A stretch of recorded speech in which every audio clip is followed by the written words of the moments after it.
Okay, good evening, boys and girls. Good evening, sir. Let us start. We have been learning about Chapter 4, Agriculture, of NCERT Geography book.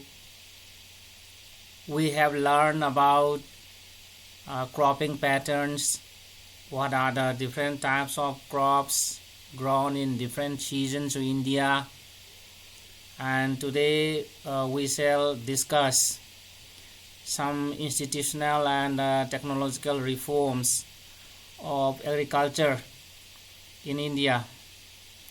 Now I will present. Yes, sir.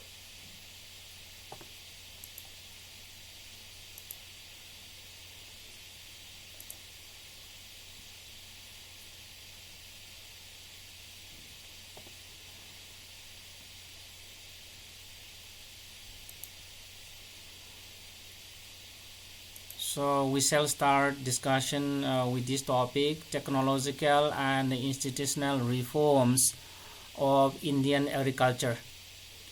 So here in this big paragraph from here up to here, okay, so in this area,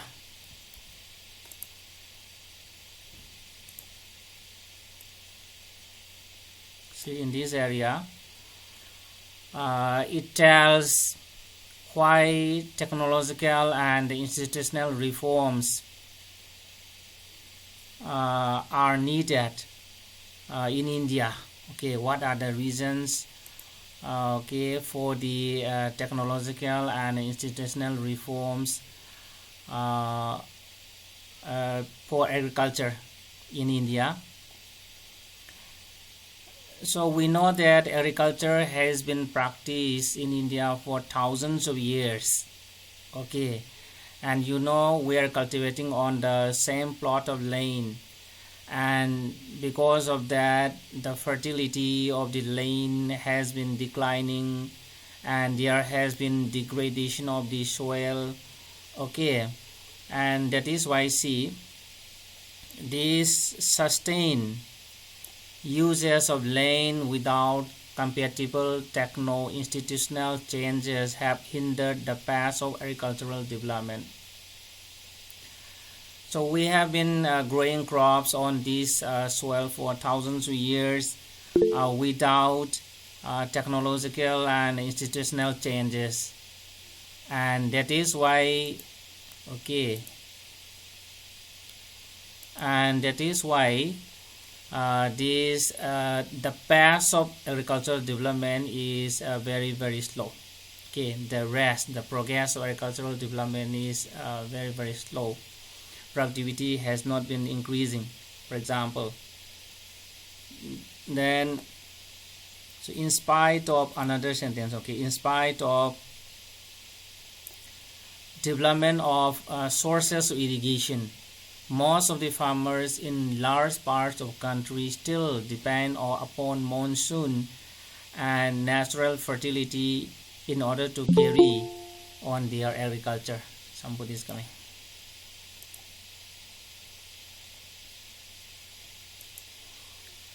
See, the government has been trying to extend the land under irrigation, but still most of the farmers in different parts of India, okay, still depend upon the monsoon rainfall, okay, for the growing of crops, and some of the farmers are also dependent on the natural fertility in order to grow their crops.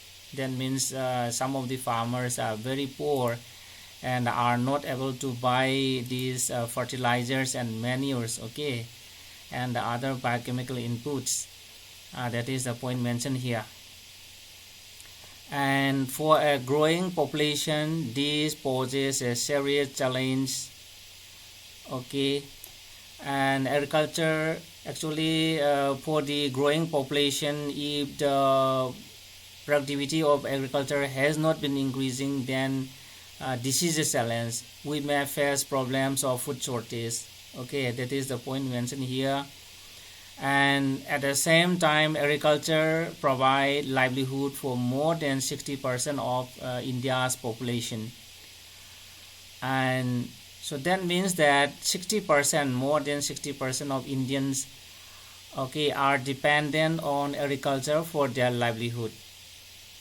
And because of all these reasons, we need, okay, technical and institutional reforms for the agriculture in India.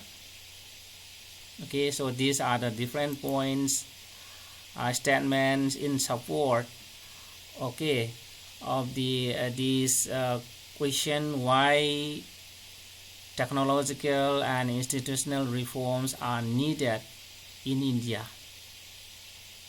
for agriculture.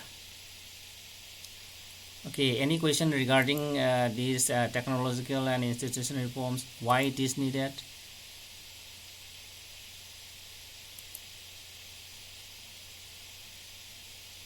Why technological and institutional reforms are needed in India?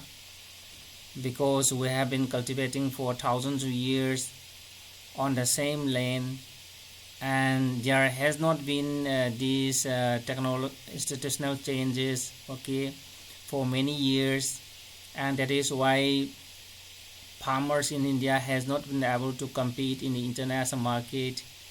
The government has been trying to extend irrigated lanes, but still in say some parts of India, and most of the farmers are dependent on monsoon, and they also depend on the natural fertility for growing of crops.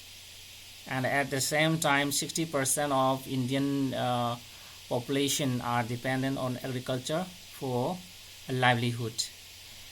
Okay, and that is why we need to increase the production of agriculture, and this is the main reason why technological and institutional reforms are needed in India. Now, what are the important technological and institutional reforms made by the government? Okay, so let us discuss about that.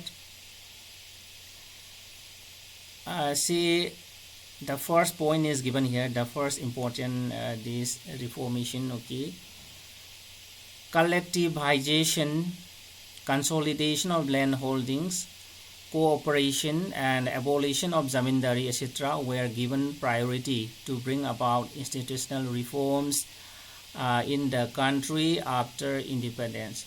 So just after independence, the government, okay, has been taken off these steps. What are those steps? Collectivization. So what do you mean by collectivization? See, it is a policy, okay, of consolidation of individual peasant households into collective farms. Okay, so in collective farming, actually it is related, collectivization is related with the collective farming practice in Russia, and there it is known as kolkhoz. And here in collective farming, there is social ownership of land. Okay, and so a group of farmers are cultivating say the land, okay, and they are selling the products.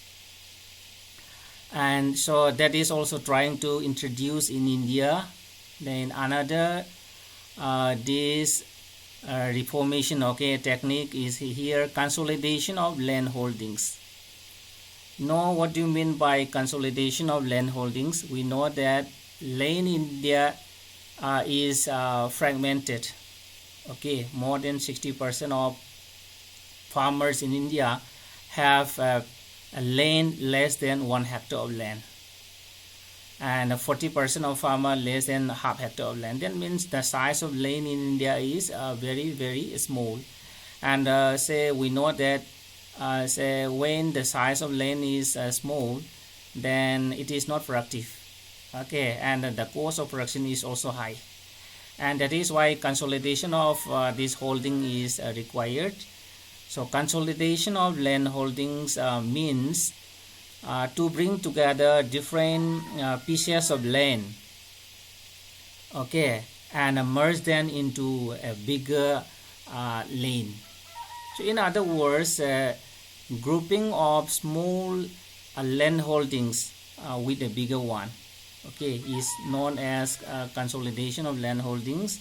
And the advantages I have already mentioned, that it improves the productivity of agriculture, and it also reduces the cost of production, and that is why it is needed.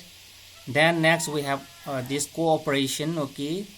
So in cooperative farming, actually the individual ownership of land remain intact, okay. However, these resources of the farmers, okay, all the resources of the farmers like machinery, then money, then seeds, okay, and the biochemical inputs are pooled together, are merged together, and they cultivate the land in their this plot of land. Actually, simply in cooperative farmer, the farmers are helping each other.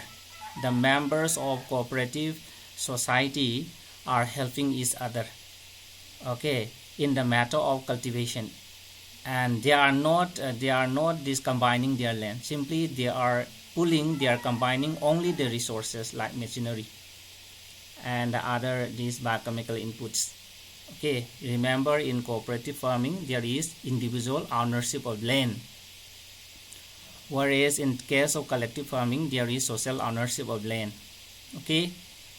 Then abolition of the zamindari.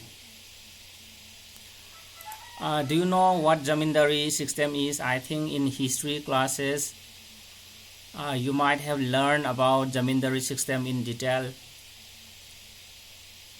Anybody who can tell me about zamindari system? It was introduced during the British rule, right? By whom?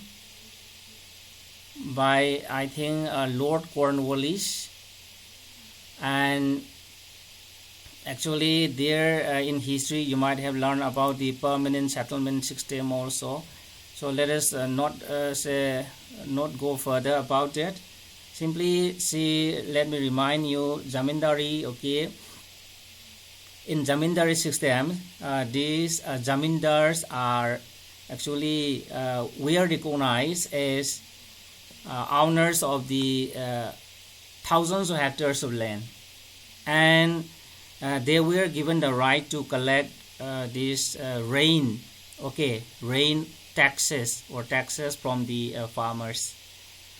And this zamindari system has been abolished by the Constitution of India after independence, but still it is prevalent in some part of India, okay. And that is why again this is also to be abolished and to be looked into the matter. So these are the steps, okay. These are the institutional reforms, okay, institutional reforms taken up by the government of India after independence: collectivization, consolidation of land holdings, cooperation, abolition of zamindari system. So this is the first point. Then another point, okay, is given here. This land reform was the main focus of our first 5-year plans, okay. This is another measure. Then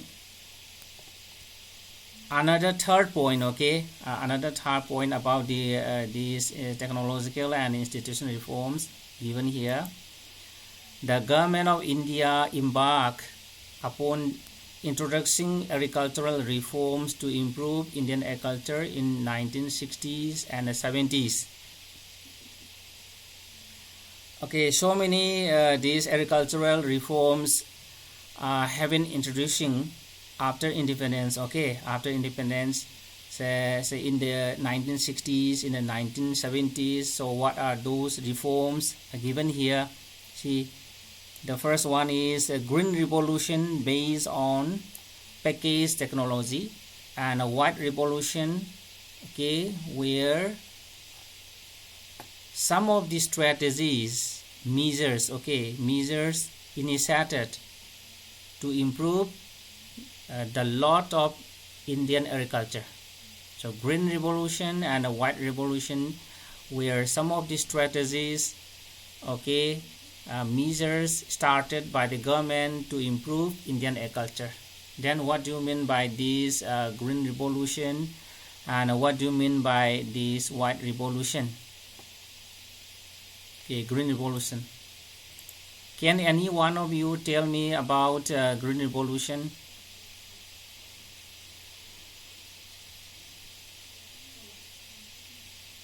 Anybody?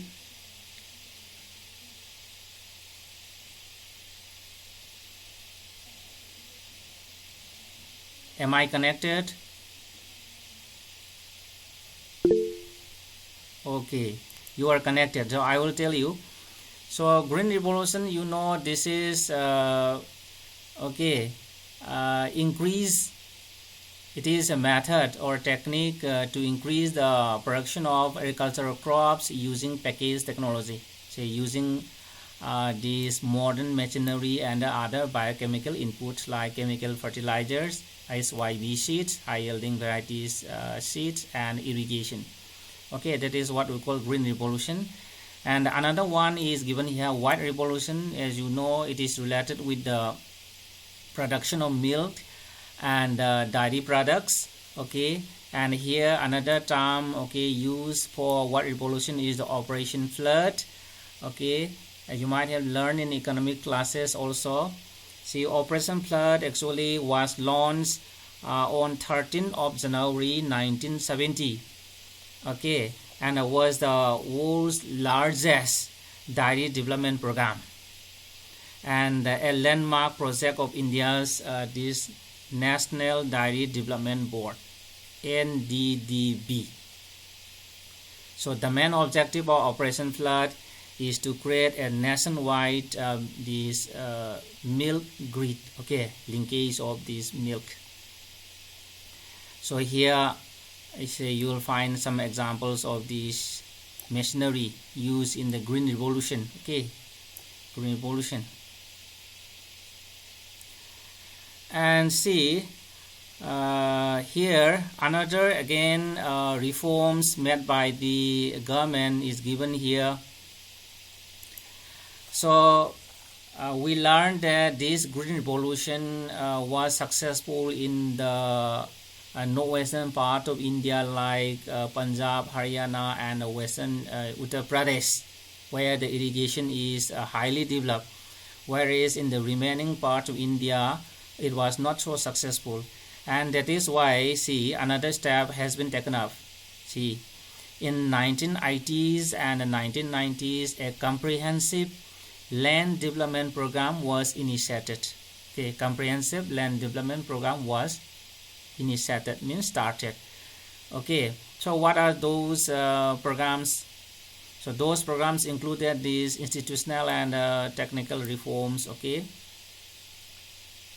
so those programs are here.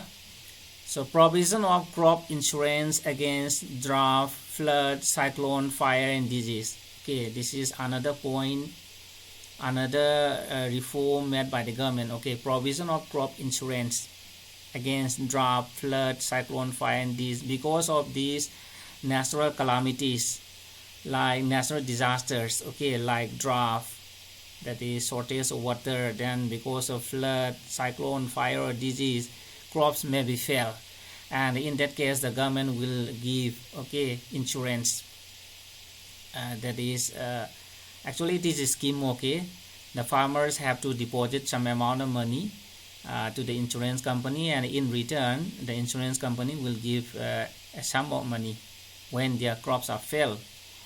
That is okay, another reform. Then another point is given here: establishment of Grameen banks, cooperative societies, and a bank for providing loan facilities to the farmers at lower rate to interest. Okay, so this is another important step, okay, to improve Indian agriculture. establishment of Gramin Bank, that is rural banks, okay, then cooperative societies of farmers, then banks providing loan facilities to the farmers at a lower interest rate.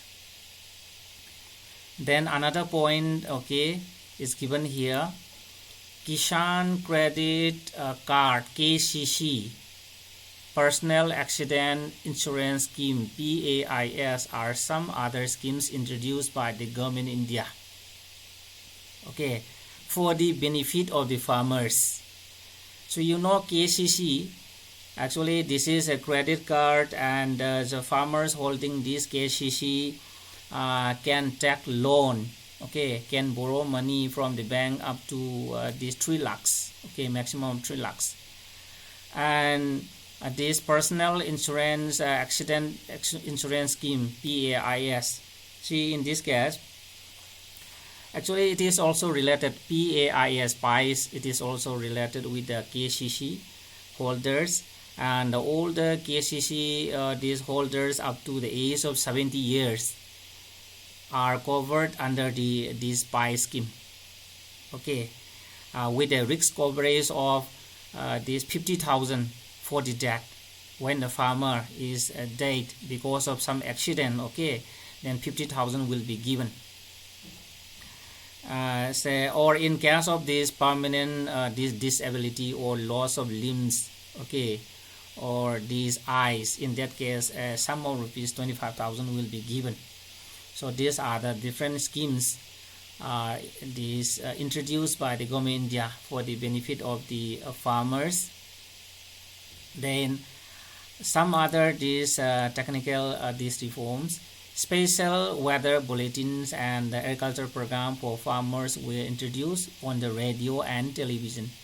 So this you may be watching, you may be hearing, okay, radios also. So in the radios, in the television, these programs for the farmer, okay, are telecasted.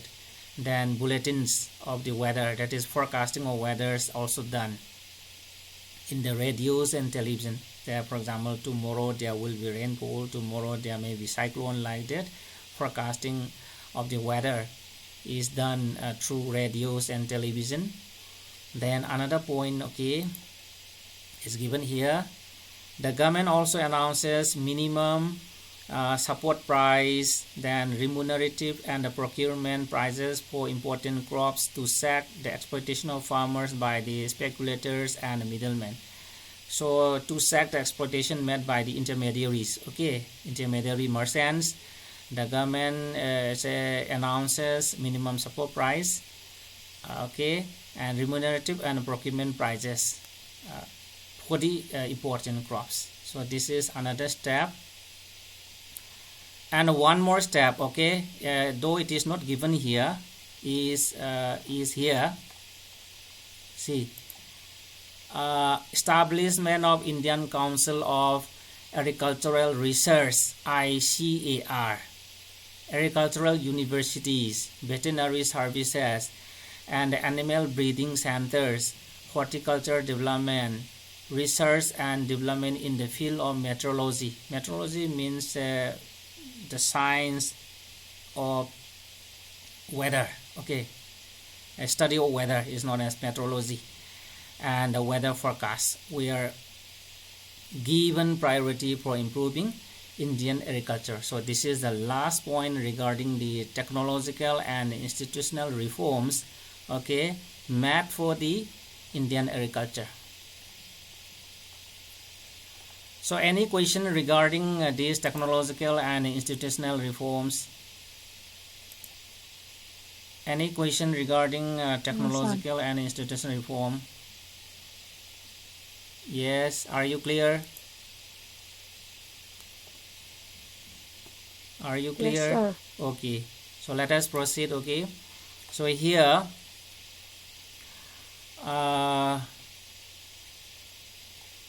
first let us learn about this one, okay. This contribution of agriculture to national economy, employment and output. So it means importance, okay, it tells the importance or significance of agriculture to the national economy, employment sector, and about the production, okay, economic production. What is the importance of agriculture to the national economy given here, okay? So here we know that agriculture has been the backbone of Indian economy, okay, that we have learned earlier that more than 60%, but now it is only 58, okay, 60% of the these Indians are dependent on agriculture for livelihood. That tells the importance. And see, these agriculture shares, okay, to the gross domestic product has registered a declining trend from 1951 onwards. See, though there is declining trend, okay, in the share of agriculture to the GDP, agriculture is still the backbone of Indian economy. Okay, so in 2010 and 11, about 52% of the total work force was employed, okay, by the farm sector, which make more than half of the Indian population dependent on agriculture for sustenance. This point I have been telling you repeatedly that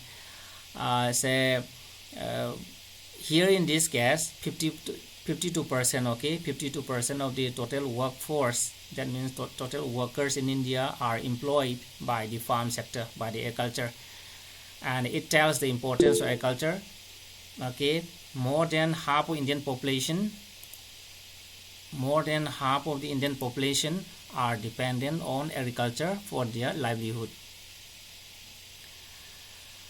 So these are the lines, these are the points in support of the statement, or in support of this topic, okay. So though there has been decline in the share of agriculture to the GDP, okay, in 2010-11, at least 52% of the total workforce are employed by the farm sector, and so which account more than half of the Indian population dependent on agriculture for sustenance. And you know, agriculture also provide raw materials to the other industries also. And see here, this declining share of agriculture in the GDP is a matter of serious concern. The declining share of agriculture in the GDP is a matter of serious concern, because any decline and stagnation in agriculture will lead to a decline in the other spheres of economy, having wider implications for society. It means that if there is decline or stagnation in the agriculture sector, it will, okay, affect the other sectors also. For example, say some of the industries are dependent on agriculture for the raw materials, and if the production of the agriculture is has been declining, then it may affect the other industries, okay, other agro-based industries. That is the point mentioned here. At the same time, some of the Indians, okay, some of the poor Indians who are dependent on agriculture may be affected, and that is why the share of the declining share of agriculture in the GDP is a matter of serious concern. Okay, we must think about it.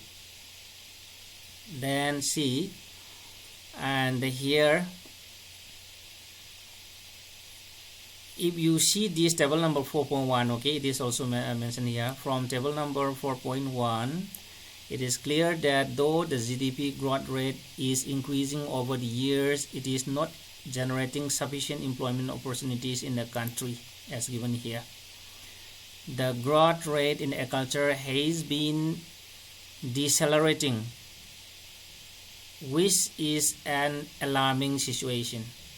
See about agriculture, just see about agriculture. So we have three sectors given here: agriculture, industry, and the services. Three sectors are given, and the last one is GDP. See about GDP, it is growing up from 6.6 in 2013-14 to 7.2 in 2014-15 and 7.6 in 2015-16. That means GDP has been growing up. But when we see sector-wise, See, about agriculture, it is declining. In 2013-14, 4.2 percent. Then again 2014-15, this is minus, okay, 0.2. Then 1.1 percent. And for industry C, it is increasing, 5.0, 5.9, then 7.3. And then for service sector also 7.8, 10.3, then again this 9.2. So on the whole, see, when we see agriculture sector, it is declining, okay, at an alarming rate. And that is why, okay, Indian farmers are facing a big challenge from the international competition and the reduction in the public investment, okay, in the agriculture sector. See, farmers in India cannot compete in the international market because farmers in India are not productive. Okay, so these are the points mentioned here. And see, any question regarding this topic, contribution of agriculture to national economy and employment and output? Any question regarding this topic? Any question regarding this topic? No, sir. Okay. Population has been declining. It was around 20, 21, now it is 17 only. Okay, let us read this topic, okay. This topic, Bhu Dhan Gram Dan. What does it mean? Just let us read, okay. Let us read about it. So what do you mean by Bhu Dhan? What do you mean by Gram Dan? Let us learn. So Mahatma Gandhi declared Vinoba Bhave as his spiritual heir. Okay, that means a spiritual successor. He also participated in Satyagraha as one of the foremost Satyagrahis. This Vinoba Bhave, okay, Vinoba Bhave also participated in Satyagraha as one of the foremost Satyagrahis, and he was one of the votaries of Gandhi's concept of Gram Swaraja. He also supported Gandhi's concept idea of Gram Swaraja. After Gandhiji's martyrdom, okay, after the death of Mahatma Gandhiji, Vinoba Bhave undertook Padyatra to spread Gandhiji's message, covered almost the entire country. So after the death of Gandhiji, Vinoba Bhave undertook Padyatra to spread ideas of Gandhiji throughout the country.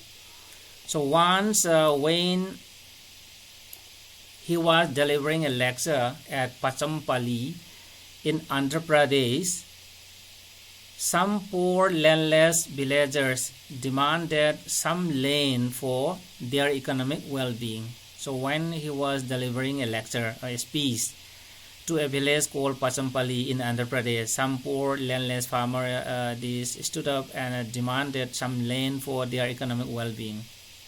Means to give land, okay?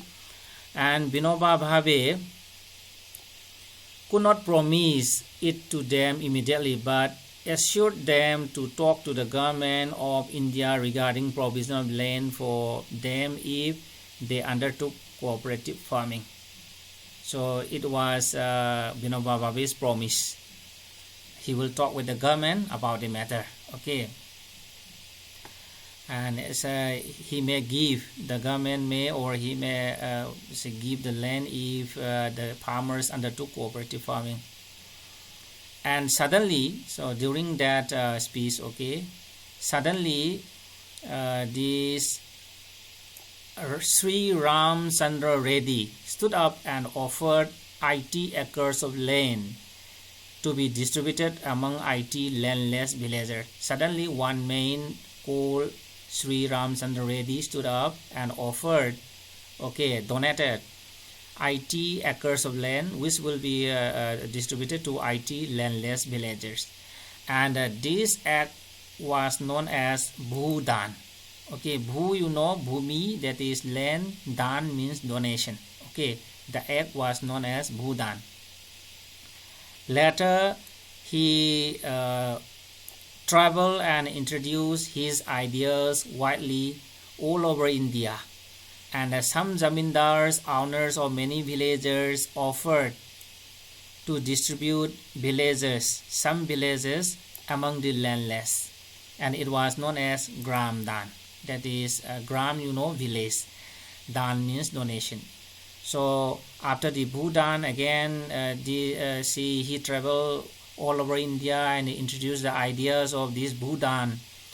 Okay, and some zamindars, you know, zamindars are owners of villages, thousands of hectares of land, and offered to distribute some villages to be distributed among the landless farmers. And this act of the zamindars was known as Gram Dan, the donation of villages.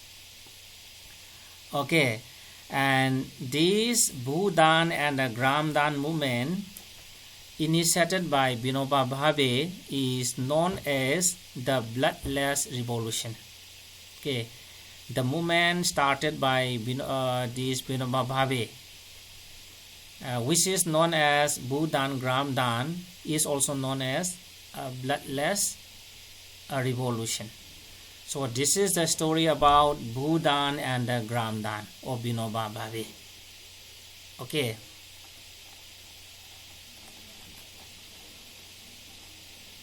So now, do you have any question?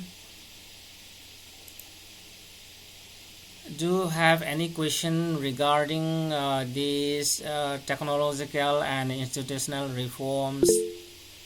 Then about the contribution of agriculture, okay, to the national economy, employment, and others? You don't have questions? Okay. You don't have questions. Very good. Okay, then if you don't have questions for today, up to here, as usual, please leave your name in the WhatsApp group for attendance. Thank you very much for joining my class. Thank you all. Thank you, sir.